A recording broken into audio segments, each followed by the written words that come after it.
আমরা আজকে 11 মাস প্রায় 12 মাস আন্দোলন করছি শুধু একটা প্লেটের জন্য। আমরা যদি এই টাকা দিয়ে কিনলে অনেক আগে কিনতে পারতাম, কিন্তু আমরা আরেকজনের কাছে গোলাম হতে চাই না। এরা চাচ্ছে সিন্ডিকেটে আমাদেরকে গোলাম বানানোর জন্য। এরা 6,000 টাকা করে আমাদের প্রতি মাসে লাইসেন্স নেওয়ার জন্য বলতেছে, কিন্তু আমরা গোলাম হতে চাই না। আজকে হয়তো আমরা মালিক হয়ে গেছি, ইনশাআল্লাহ আমরা আজকে খুশিতে আজকে জেলা প্রশাসনের কাছে শুভেচ্ছা জানানোর জন্য আছি।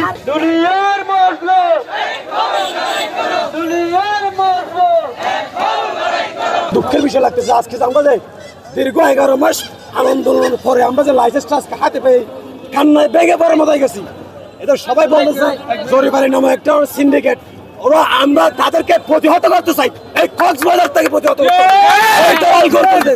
কারণ আজকে আমরা ওর নাম দিচ্ছি, আজকে উনি জরিমানা না, ওনারা একটা নাম দিতে হবে, ওনার নাম গরিব আলী, ওনার নাম দিতে হবে গরিব আলী। কারণ সেই আজকে গরিবের পক্ষে নিয়ে আমাদের যে আজকে ভূমিকাটা আমাদের দেখাইছে, কক্সবাজারবাসীকে দেখাইছে সেটার ভূমিকা বাংলার কক্সবাজারের বুকে আজকে কেউ আমাদেরকে আঁকড়ে নিতে কেউ পারে নাই। আমরা দীর্ঘদিন যাবৎ কক্সবাজারে এই টমটমের লাইসেন্স থেকে বঞ্চিত হয়েছিলাম। এই বঞ্চিত ডাটাবেসধারী প্রকৃত টমটম চালক ও মালিক ভাইয়েরা আজকে জেলা প্রশাসক ও পৌর প্রশাসক এবং সংশ্লিষ্ট যারা আছে তাদের কৃতজ্ঞতা ও অভিনন্দন জানানোর জন্য আমরা এসেছি।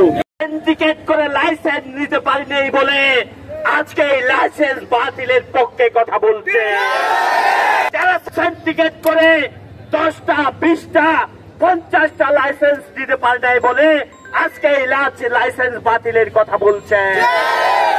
আমরা চাই শ্রমিকরা যে যার টমটম সে লাইসেন্স পেয়েছে, যার টমটম সে যদি লাইসেন্স না পেয়ে থাকতো তাহলে এতগুলা টমটমের ড্রাইভার এখানে জড়ো হতো না। আজকে যে তর্ক বিতর্ক করতেছে তখনও আমাদেরকে নিয়ে উঠছিল, সবসময় দুষ্পন্ডা থাকে যে কিভাবে ভালো কাজটাকে দমন করা যায়।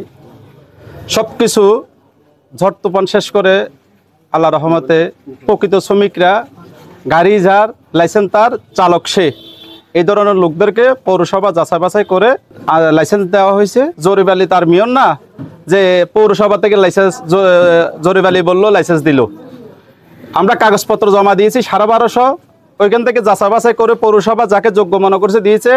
আমরা এখনও আরও 1-150 আমাদের শ্রমিকরা লাইসেন্স পাইনি, আমরা ওগুলির জন্য এখনও বলতেছি।